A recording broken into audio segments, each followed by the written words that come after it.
En el capítulo anterior, de la Alfambra al Ebro, la guerra entra en una etapa decisiva.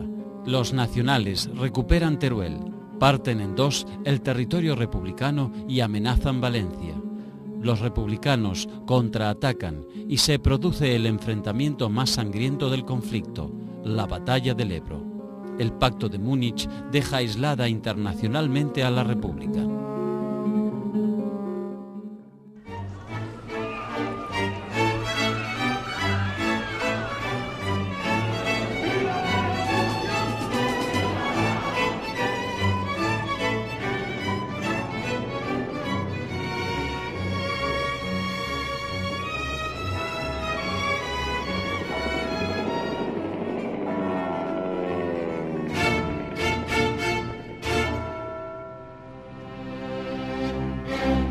Ofensiva sobre Cataluña.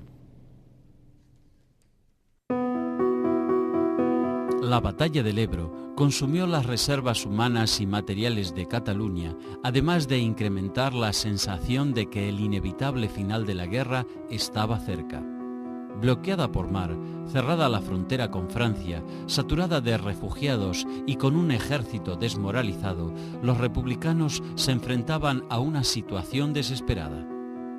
Después del fracaso en el frente del Ebro, la pugna subterránea para buscar alguna variante negociadora había perdido sentido. Juan Negrín y sus aliados comunistas habían especulado con vencer o resistir hasta que estallara un conflicto europeo que favoreciera sus intereses. Sostenían que Francia e Inglaterra no tardarían en enfrentarse a Italia y Alemania y por lo tanto se verían obligadas a ayudar a la República. Manuel Azaña y Lluís Companys, en cambio, defendían la hipótesis de que una eficaz resistencia sería suficiente como para alcanzar un armisticio, también bajo la mediación anglo-francesa. Pero después del Pacto de Múnich, en septiembre de 1938, la primera posibilidad se alejó en el tiempo y la segunda se disolvió sin dejar rastros. Ese acuerdo permitió a Adolf Hitler proseguir su política de expansión en Europa Central con la anuencia de franceses e ingleses y disipó momentáneamente el riesgo de un enfrentamiento armado. El armisticio, ciertamente, a aquellas alturas era inviable, pero la solución de una lucha numantina sin horizontes, también. Lo que pasa es que Azaña y Companys, que estaban de acuerdo en acabar en la solución de armisticio que rechazaban Negrín y los comunistas, no estaban de acuerdo en un sentido. Azaña lo que no estaba dispuesto es a que Companys hubiese la crisis en que pudiese caer, que no cayó, Negrín, pero con argumentos de defensa de la autonomía catalana. Por otra parte, ni uno ni otro controlaban el ejército, que estaba en manos de Negrín y de los comunistas, por lo tanto, no tenían nada que hacer. La República debía arreglárselas sola y no contaba con energías suficientes como para remontar su debilidad militar. La situación en Cataluña era muy difícil hacia finales de 1938. Sus ciudades habían sido bombardeadas sistemáticamente durante todo el año. El número de bajas civiles y de daños materiales fue quizá el más alto de la guerra. Esta circunstancia había provocado una gran desmoralización, incrementada por el aluvión de refugiados que aumentó las penurias de los catalanes. Para fines de 1938 se calculaba que los refugiados de otras regiones de España llegaban al 1.000.000, una cifra que había terminado de desarticular su economía. La desocupación y la mendicidad crecieron. La Generalitat tuvo que crear un comisariado especial para encargarse de las necesidades de los recién llegados, pero los conflictos con los residentes autóctonos se hicieron frecuentes. El racionamiento no podía resolver los problemas alimenticios. Floreció el mercado negro, en medio de una inflación galopante y el acaparamiento de productos esenciales. El hambre y la falta de medicamentos incrementaron la mortalidad de niños y ancianos y favorecieron la difusión de enfermedades infecciosas. Ya en el 37 empieza a no poder facilitar la Generalitat ni arroz, ni huevos, otros productos que les faltan a alguna parte del campesinado, ¿no? Entonces, ¿qué pasa? Empieza la retención, la ocultación y la venta a precios superiores, ¿no? El hambre hizo que en 1938 solamente se pudiese tomar leche, por ejemplo, en Barcelona, una vez cada 15 días y con receta médica. O sea que fue realmente una penuria muy grave. A los problemas sociales y económicos se agregó el político, cuando el gobierno de Negrín se instaló en Barcelona. El gobierno central siempre había mirado con recelo la autonomía catalana. Eran frecuentes las acusaciones sobre la falta de colaboración de Cataluña en el esfuerzo de guerra o los rumores sobre complots separatistas con ayuda francesa y el visto bueno del dictador italiano Benito Mussolini. El temor al separatismo fue un pretexto más para recortar los poderes locales, sobre todo después de la rebelión anarquista de mayo de 1937. No se ha encontrado jamás documentación, pero sí que ha habido muchos síntomas de que esto era factible. Lo cierto es que últimamente en el Foreign Office nosotros hemos encontrado documentación donde sí que se ve de que hay la posibilidad y negociaciones que se establecen para que Cataluña se apartara de la guerra por parte de dirigentes republicanos, pero que esto jamás pudo llevarse a cabo. Pero negociaciones y conversaciones las hubo. Factibilidad del hecho, yo creo que imposible por una razón, porque Franco quería la guerra, ganarla, en fin, con una rendición incondicional. Según el coronel Vicente Guarner, al final de la guerra, Cataluña se encontraba agotada y desmoralizada. Se hacía obsesionante la absorción por parte del gobierno central del doctor Negrín, trasladado a Barcelona y superpuesto al gobierno de la Generalitat, casi inexistente y tratado sin respeto ni ninguna clase de consideración. El Estatuto de Cataluña, parte integrante y derivada de la Constitución, fue arrinconado y quedaron anuladas las facultades de la Generalitat en derecho político, administración de justicia, orden público, industria, economía, finanzas e instrucción general. Cataluña se convirtió en un país ocupado política y militarmente por un gobierno y un ejército extraños, que no dieron la menor muestra de sentimientos fraternos y cordiales de solidaridad peninsular.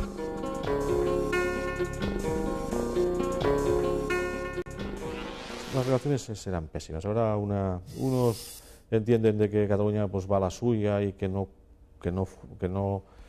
participa del esfuerzo de la guerra, que es lo que el gobierno central quiere, y los otros piensan que el gobierno central pues los maltrata, que no los tiene en cuenta, que exprime todo lo que puede de Cataluña haciendo un discurso contrario, ¿no?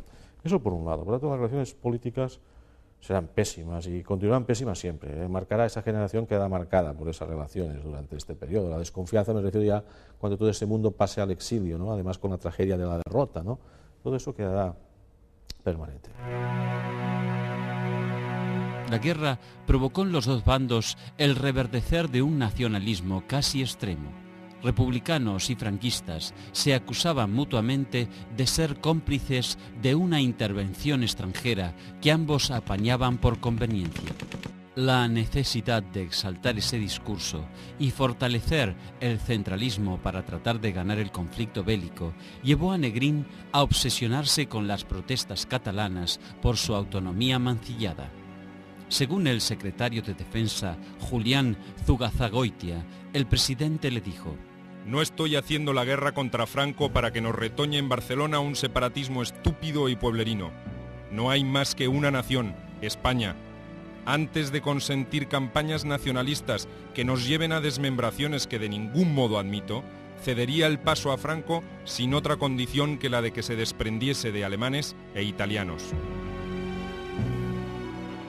Las acusaciones de deslealtad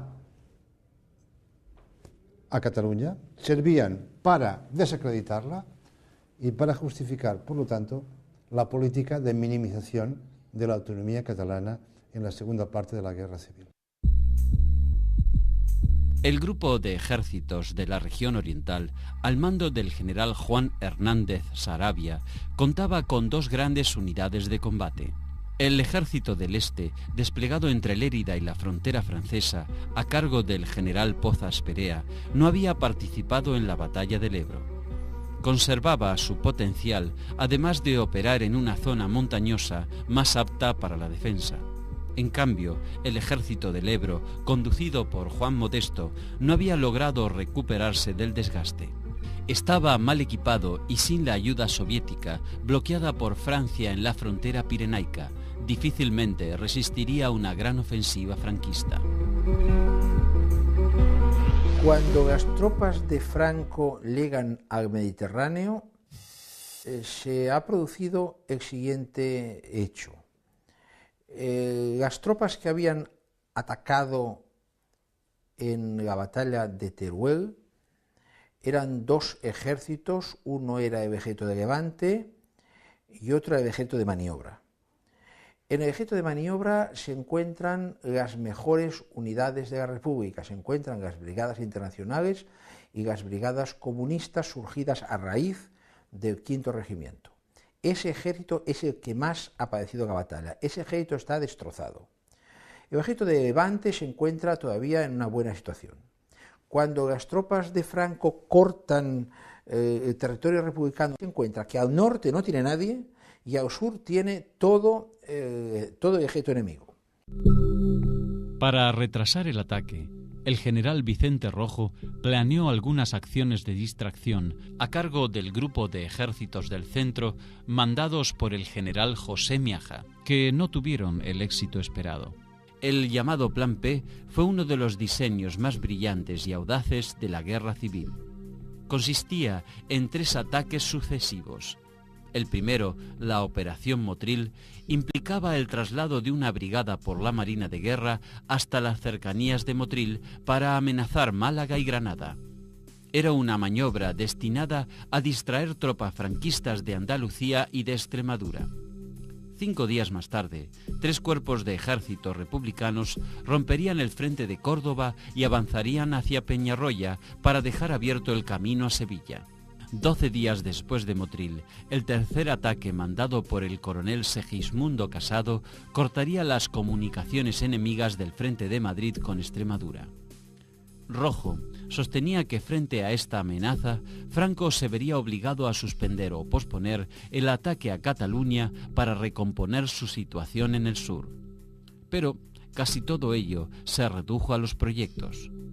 Faltaban armas, aviación sobre todo, y entusiasmo. El derrotismo atenazaba al ejército republicano. Los preparativos se realizaron con extrema lentitud y tanto Miaja como Casado no parecieron entusiasmados con el plan. Finalmente, la ofensiva anfibia sobre Motril se interrumpió porque Miaja y el jefe de la flota, el almirante Buiza, la consideraron irrealizable. En sus memorias, Rojo señaló: La batalla de Cataluña comenzamos a perderla al suspender la operación sobre Motril.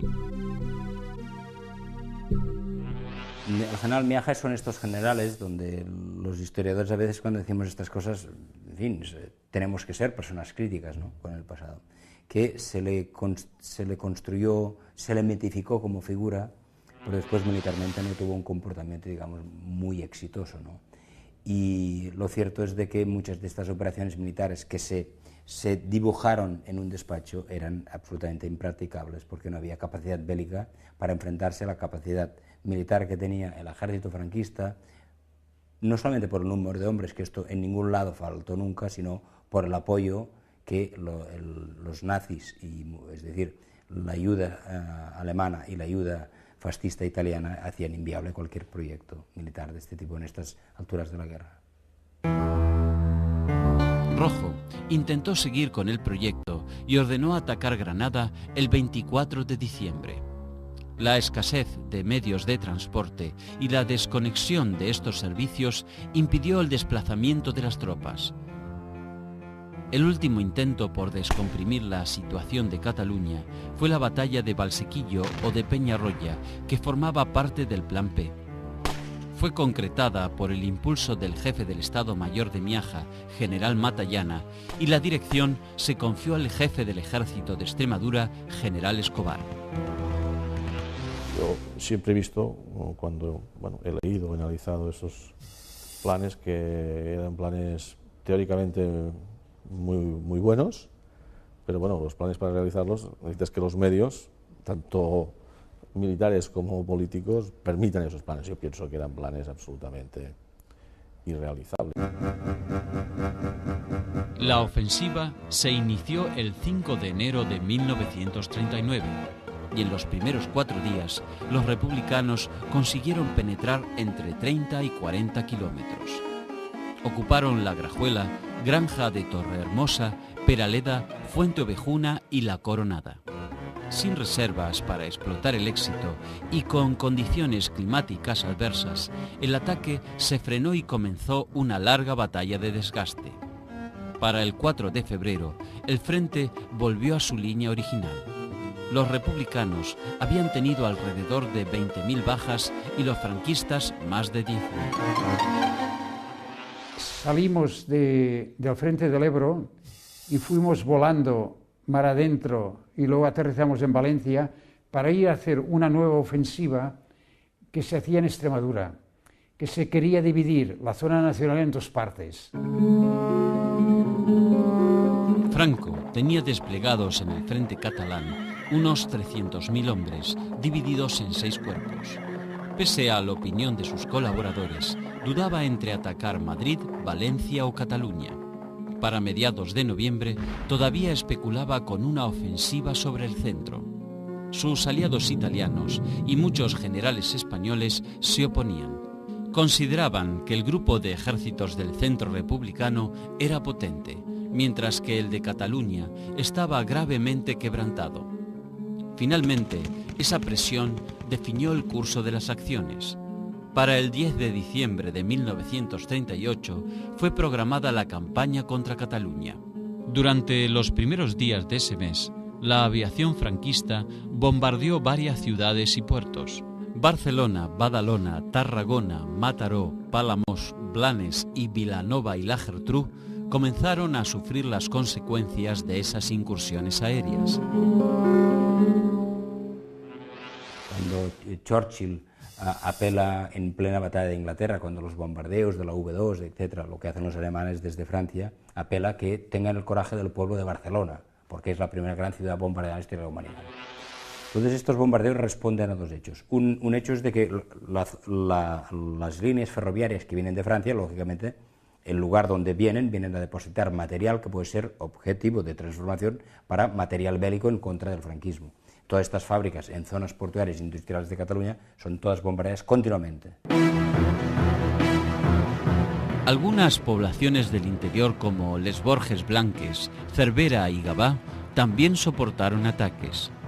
Los bombardeos a ciudades de la retaguardia fueron inaugurados durante la Guerra Civil Española y Cataluña fue un terrible banco de prueba para esta clase de tácticas militares. Se calcula que 5.000 personas murieron en diferentes localidades catalanas por efecto de las bombas arrojadas desde el aire.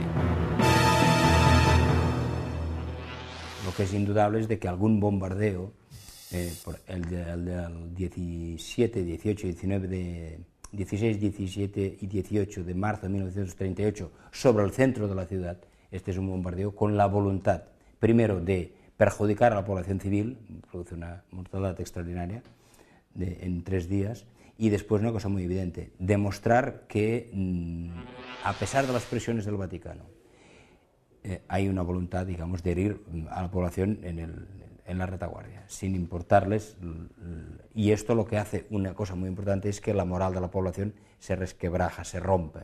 La gente siempre dice, ¿dónde están los nuestros? Sus bases estaban en la isla de Mallorca. Mallorca quedó en zona sublevada, en zona fascista, desde julio de 1936. Y desde estas bases aéreas, la aviación italiana se dedicó a bombardear puertos, ciudades. Ahora, hubo muchos de esos bombardeos que su único objetivo era causar el terror y matar cuantas más personas mejor.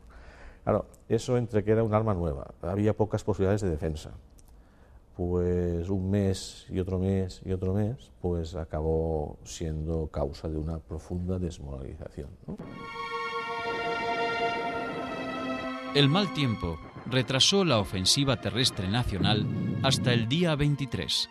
Aunque el Papa solicitó una tregua navideña, Franco no aceptó más dilaciones. Las tropas, al mando del general Fidel Dávila, iniciaron el ataque. En el centro del dispositivo republicano, la 26ª División resistió apoyada en el Segre. Más al sur, el CTV italiano se enfrentó con 2 brigadas del ejército del Ebro que se colapsaron casi sin lucha. La división Litorio del CTV avanzó rápidamente por la brecha, mientras que el cuerpo de Navarra, al mando del general Solchaga, lo hacía con lentitud. La falta de coordinación y las desavenencias entre italianos y franquistas no eran nuevas. No se demoró mucho, ¿no? Fue sobre la marcha, vamos, empezaron a avanzar sencillamente cuando llegaron y nada más, no se demoró, ¿no? No creo que hubieran podido ir más deprisa tampoco. No, claro, el ejército aquel republicano era muy peligroso, ¿eh? Podía pararse y hacer un daño verdaderamente grande. Y claro, ya si se está ganando la guerra tampoco es como para tener 2.000 muertos más, a ser posible sin muertos, ¿no?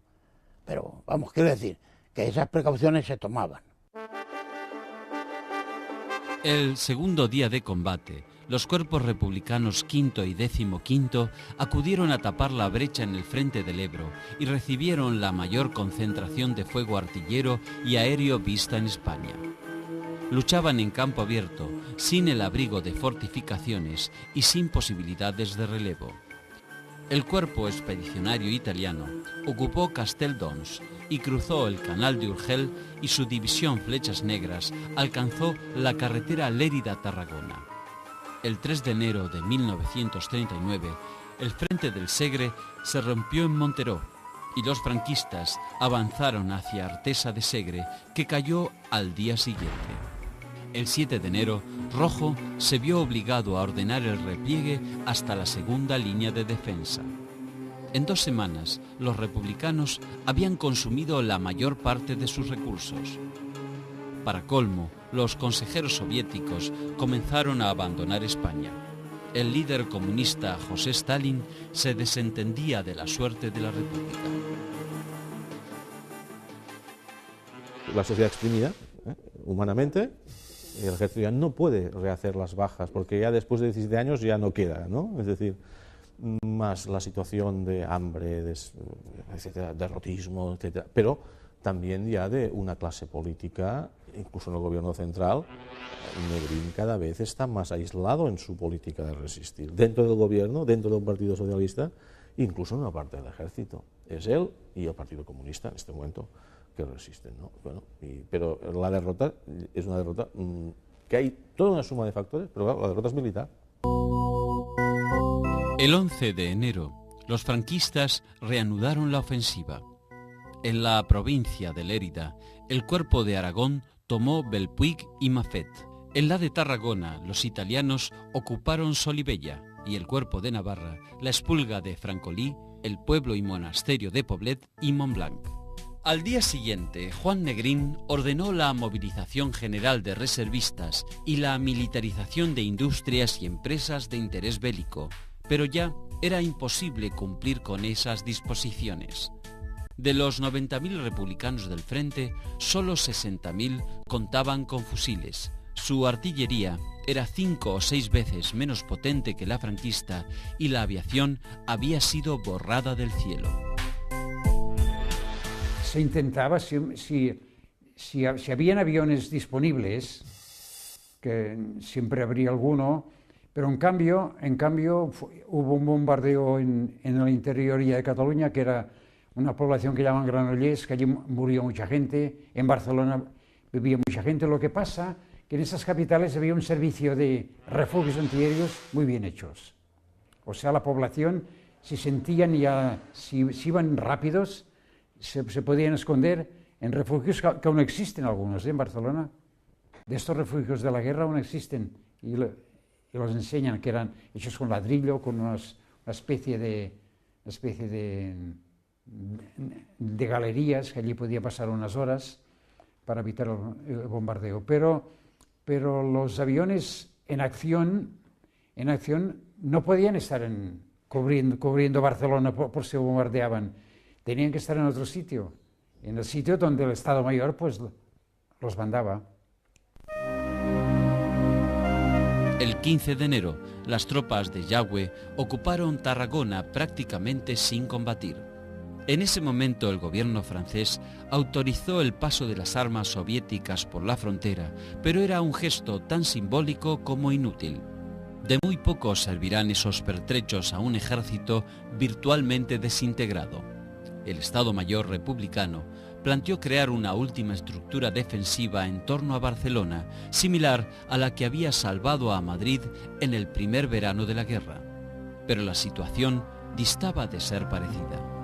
Un ambicioso proyecto de fortificaciones debió reemplazarse por otro más modesto, que se reducía a Barcelona y a la zona de Figueras. El 21 de enero, la 196 Brigada, enviada desde el Ejército del Centro, se integró al frente. Su llegada generó una ráfaga de optimismo que se desvaneció muy pronto. En pocas horas, sus hombres se desperdigaron y se unieron a la masa de fugitivos y desertores que se dirigían a la frontera francesa.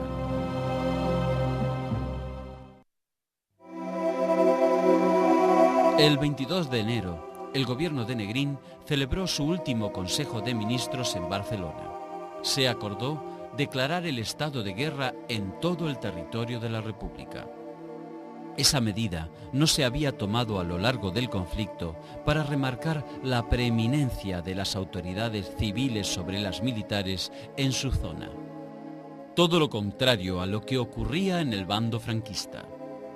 La declaración careció de sentido en Cataluña, pero más tarde tendría consecuencias en Madrid, al facilitar el golpe del coronel Segismundo Casado.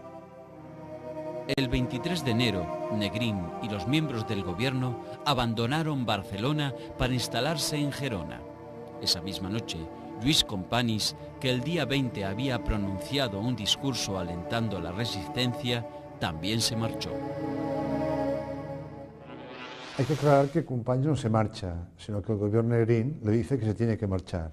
Es decir, la orden de evacuación general de toda la administración y de toda la policía, de toda la guardia de asalto, o sea que Barcelona se quedó sin policía, durante hubo 24 horas en que parece un milagro que no hubiese excesos. Entonces, Companys hace su arenga de resistencia a cualquier precio, y al cabo de 2 días se va, lo cual lo desacredita mucho, y cuando le preguntan a Negrín, ¿y cómo me ha hecho usted hacer esto? ¿Por qué no lo hizo usted eso, ese discurso? Dice, porque usted no tenía por qué saber lo mal que estaba la situación. O sea, claro, Companys se dejó impulsar por Negrín a hacer una arenga que evidentemente no beneficia su imagen, porque al cabo de 2 días salían todos en dirección a Girona.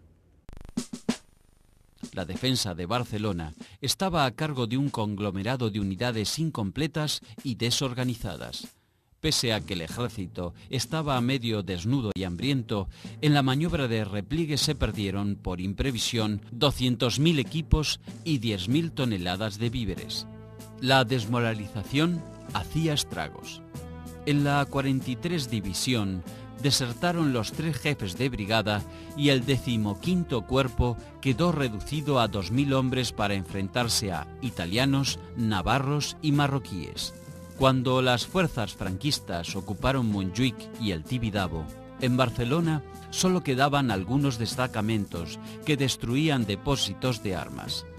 Mujeres y niños hambrientos, en tanto, asaltaban los almacenes de alimentos.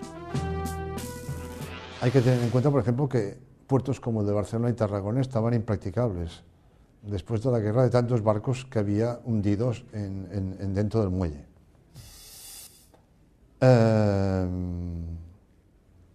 A estas víctimas hay que añadir una cantidad notablemente superior, casi del doble, de personas que no mueren de muerte violenta, pero que superan en mucho la media de los últimos años anteriores a la guerra civil, que eso quiere decir personas débiles o ancianos o niños que mueren por falta de cuidados, de suficiente alimentación o de medicamentos como causa, o sea, que son muertes de más, no causadas directamente, pero sí indirectamente por la guerra. Y después pues, están los 70.000 que mueren en combate o de heridas no de frente, hubo heridas en la retaguardia, ¿no? El ejército, mandado por el general Dávila, penetró en la ciudad en la tarde del 26 de enero de 1939. Los partidarios de Franco se lanzaron a la calle para clamar a las columnas. A las 7 de la tarde, el general Juan Bautista Sánchez, jefe de la Quinta División de Navarra, proclamó por radio: agradezco con toda el alma el recibimiento entusiasta que habéis hecho a nuestras fuerzas. Los generales Solchaga y Yagüe lo hicieron al día siguiente. Por medio de un bando, el general Dávila dejó sin efecto todas las disposiciones republicanas dictadas con posterioridad al 18 de julio de 1936. Otro decreto de Franco creó los servicios de ocupación de Barcelona, presididos por el general Eliseo Álvarez Arenas, hasta entonces subsecretario de Orden Público en el gobierno de Burgos. Una de las primeras medidas de Álvarez Arenas consistió en prohibir el uso público de la lengua catalana, una demostración cabal del rechazo franquista a las aspiraciones nacionalistas. Este intento de genocidio cultural que intentó el franquismo con el catalán es una situación. Son cosas que si no las vives es un poco difícil de explicarlas, ¿no? O sea, que de golpe y porrazo tu lengua no la puedas hablar es curioso, ¿no? Y que tengas que hablar una lengua que no es la propia. Pero lo cierto es que hubo sectores en Cataluña de personas que habían participado en la guerra, que habían sufrido consecuencias de la revolución y represalias en la época revolucionaria, que, aunque fuera un sector minoritario, colaboró con esto, con el franquismo. Es decir, Cataluña pierde la guerra sin lugar a dudas, porque su cultura, su proyección, su personalidad, sus instituciones son perseguidas hasta el extremo de secuestrar al presidente de la Generalitat de Cataluña, que es el único presidente en Europa Occidental secuestrado por los nazis con la policía española y después de un consejo de guerra, que es una burla de la justicia, ejecutado. Pero a la vez la situación que se vive es una situación de perjuicio generalizado sobre esto, ¿no? Todo lo que es identidad catalana se persiguió, todo sin excepción. Lo cierto es de que en aquel momento en Cataluña había mucha gente, yo soy de un pueblo del interior de Cataluña, una familia trabajadora, en que mucha gente no sabía hablar castellano. No existía la radio, no existía la televisión, estos medios no existían, ¿no? En España no existían, ya existían inventados en el mundo, pero en España llegaron hasta los años 60, ¿no? Y esto explica de que muchas personas esto lo vivieron con una gran afrenta personal, lo vivieron con mucha dificultad, incluso gente que se proclamaba franquista, ¿no? Había esa separación, iban a separarse, los catalanes estaban prácticamente separados. ¿Qué pensaban los militares? Pues mi obligación es acabar con la separación, como militar, como un pobre soldado de caballería, vamos, pero yo eso en contra. Hombre, es que si tienen derecho, pues derecho sí, se los damos entre todos los españoles, pero que ellos quieran y que ya se vayan y que ya... No, si yo, como soldado, me opongo. El ejército franquista continuó su inexorable ofensiva. El 27 y 28 de enero, sus avanzadas ocuparon Badalona, Mataró y Granollers. A medida que los franquistas avanzaban, los restos del ejército republicano se retiraban hacia la frontera. El éxodo de soldados y pobladores convertían las carreteras en un caos. El 29 de enero, las tropas nacionales alcanzaron una línea discontinua desde Orgañá hasta Mataró. Allí se les asignó un nuevo plan de operaciones. Los marroquíes permanecerían en reserva. Los 5 cuerpos restantes avanzarían paralelamente hacia la frontera. El CTV debía detenerse a la altura de Flaçà-Torroella de Montgrí, para no despertar los recelos de Francia. La mayor preocupación era evitar que lo que quedaba de la aviación republicana pasara a la zona de Madrid. Para acortarle el paso, la Legión Cóndor se concentró en Lérida y Sabadell y los italianos en El Vendrell y Reus. La guerra civil en España, en la zona, o sea, los nacionales ocuparon Barcelona en enero del año 39, pero en la zona sur terminó la guerra en marzo del 39, o sea, que que cuando los pilotos compañeros míos ya estaban en Francia, en campos de concentración, nosotros todavía luchábamos en la zona de Cartagena, Albacete, Extremadura, el sur de España. Nosotros todavía teníamos combates y hacíamos cosas. Y claro, la guerra pues ya estaba prácticamente perdida. Muchos presos políticos quedaron en las cárceles y fueron liberados por las tropas franquistas. Otros contingentes fueron liberados en el camino o cruzaron las fronteras con sus guardianes. Pero también hubo ejecuciones. En Pont-de-Molins fueron fusilados 42 prisioneros, entre ellos el obispo Bolanco y el coronel Rey d'Harcourt, jefe de la guarnición de Teruel.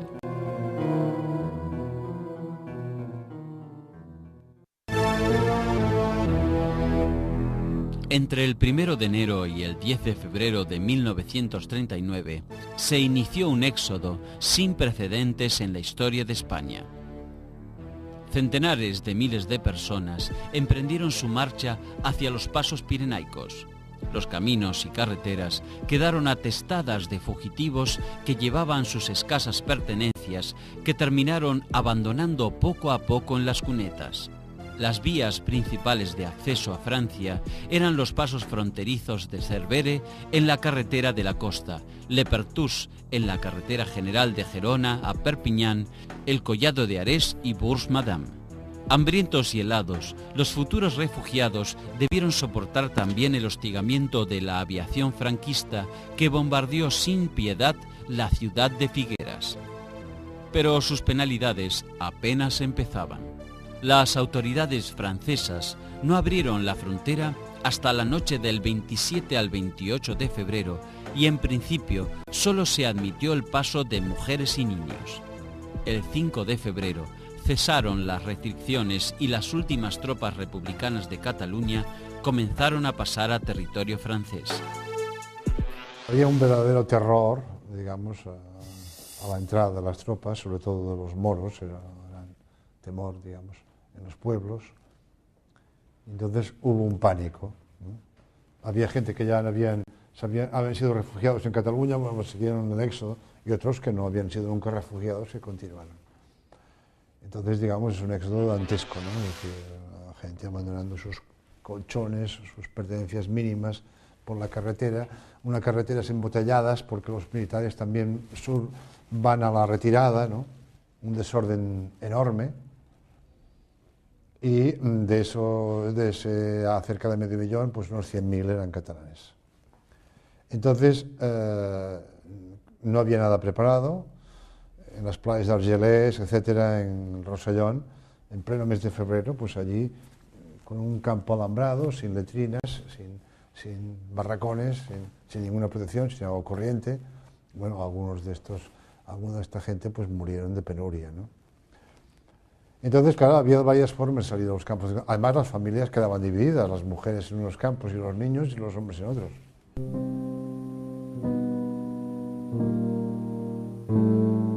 Alrededor de 500.000 de personas tuvieron que iniciar una nueva vida en condiciones precarias, hacinados en campos de refugiados improvisados y víctimas del frío y todo tipo de enfermedades infecciosas.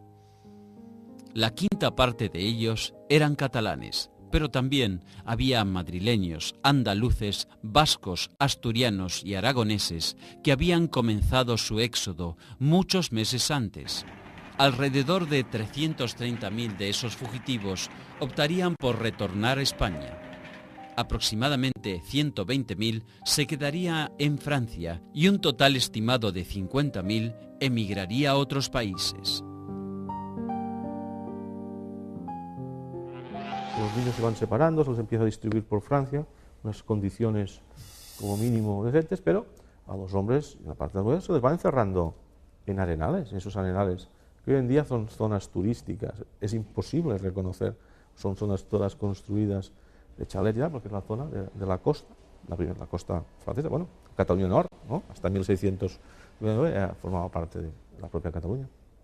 Entonces esas playas, bueno, hay imágenes, ¿no? Aquí sí que, más de lo que pueda decir yo o cualquier historiador, es ¡pum!, un flash de ver aquellas arenales con aquellos fríos. Es una zona de mucho viento, helado, la playa, solo alambres y soldados, que además son coloniales, del ejército francés, protegiéndoles, toda una suma de humillaciones, y así empezó. A partir de aquí, bueno, las condiciones fueron mejorando, los campos se fueron vaciando, una parte de esa gente volvió, por distintos motivos, y otros empezaron caminos de todo tipo. Unos fueron a batallones franceses a trabajar, otros se fueron hacia Sudamérica, Centroamérica, otros a la URSS, y otros, pues como sabemos, al cabo de poco tiempo y inmersos en la Segunda Guerra Mundial, pues terminaron en los campos de exterminio nazis, ¿no? El gobierno de Negrín, en tanto, no pudo permanecer mucho tiempo en Gerona. El 1 de febrero se celebró la última sesión de las Cortes en el castillo de Figueras. Allí, Negrín insistió con que se seguiría la lucha desde Madrid y formuló la última iniciativa de paz. Se basaba en 3 puntos: independencia de España, iniciativa para que el pueblo español eligiera su régimen de gobierno y el cese de toda persecución y represalia. El 5 de febrero, el presidente Azaña, Giral, Martínez Barrio y algunos jefes militares y familiares cruzaron la frontera. Ese mismo día, iniciaron su exilio los presidentes Lluís Companys de la Generalitat y José Antonio Aguirre del País Vasco. El 9 de febrero fueron Negrín, el general Rojo, el ministro Julián Zugazagoitia y otros dirigentes republicanos quienes atravesaron el puesto fronterizo de Lepertus. Pocas horas más tarde, las tropas navarras ocuparán el lugar. Franco ya controlaba todas las comunicaciones terrestres con Francia. La frontera quedó definitivamente cerrada para los fugitivos.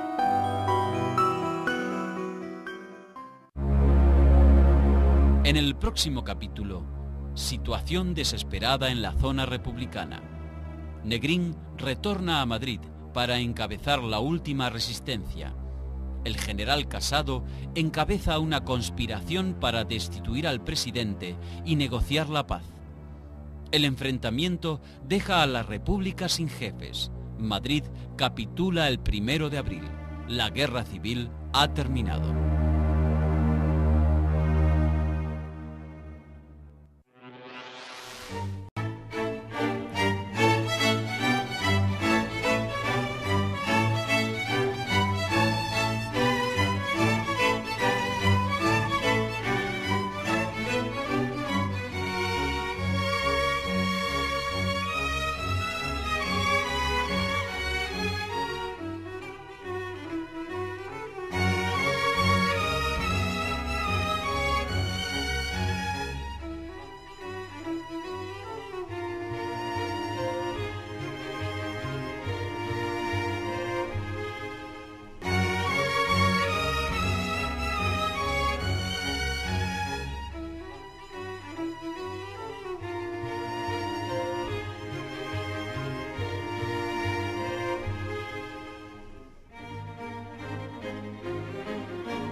Nada que hacer. La República debía arreglárselas sola y no contaba con energías suficientes como para remontar su debilidad militar. La situación en Cataluña era muy difícil hacia finales de 1938. Sus ciudades habían sido bombardeadas sistemáticamente durante todo el año. El número de bajas civiles y de daños materiales fue quizá el más alto de la guerra. Esta circunstancia había provocado una gran desmoralización incrementada por el aluvión de refugiados que aumentó las penurias de los catalanes. Para fines de 1938 se calculaba que los refugiados de otras regiones de España llegaban al 1.000.000, una cifra que había terminado de desarticular su economía. La desocupación y la mendicidad crecieron. La Generalitat tuvo que crear un comisariado especial para encargarse de las necesidades de los recién llegados, pero los conflictos con los residentes autóctonos se hicieron en septiembre de 1938. La primera posibilidad se alejó en el tiempo y la segunda se disolvió sin dejar rastros. Ese acuerdo permitió a Adolf Hitler proseguir su política de expansión en Europa Central con la anuencia de franceses e ingleses y disipó momentáneamente el riesgo de un enfrentamiento armado.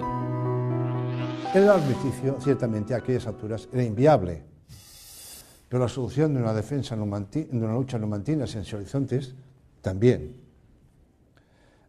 Lo que pasa es que Azaña y Companys, que estaban de acuerdo en acabar diríamos, en la solución de armisticio que rechazaban Negrín y los comunistas, no estaban de acuerdo en un sentido. Azaña lo que no estaba dispuesto es a que Companys hubiese la crisis en que pudiese caer, que no cayó, Negrín, pero con argumentos de defensa de la autonomía catalana. Por otra parte, ni uno ni otro controlaban el ejército, que estaba en manos de Negrín y de los comunistas, por lo tanto, no tenían frecuentes. El racionamiento no podía resolver los problemas alimenticios. Floreció el mercado negro, en medio de una inflación galopante y el acaparamiento de productos esenciales. El hambre y la falta de medicamentos incrementaron la mortalidad de niños y ancianos y favorecieron la difusión de enfermedades infecciosas. Ya en el 37 empieza a no poder facilitar la Generalitat ni arroz, ni huevos, otros productos que les faltan a alguna parte del campesinado, ¿no? Entonces, ¿qué pasa? Empieza la retención, la ocultación y la venta a precios superiores, ¿no? El hambre hizo que en 1938 solamente se pudiese tomar leche, por ejemplo, en Barcelona, una vez cada 15 días y con receta médica. O sea que fue realmente una penuria muy grave. A los problemas sociales y económicos se agregó el político, cuando el gobierno de Negrín se instaló. En el capítulo anterior, del Alfambra al Ebro, la guerra entra en una etapa decisiva. Los nacionales recuperan Teruel, parten en dos el territorio republicano y amenazan Valencia. Los republicanos contraatacan y se produce el enfrentamiento más sangriento del conflicto, la batalla del Ebro. El Pacto de Múnich deja aislada internacionalmente a la República.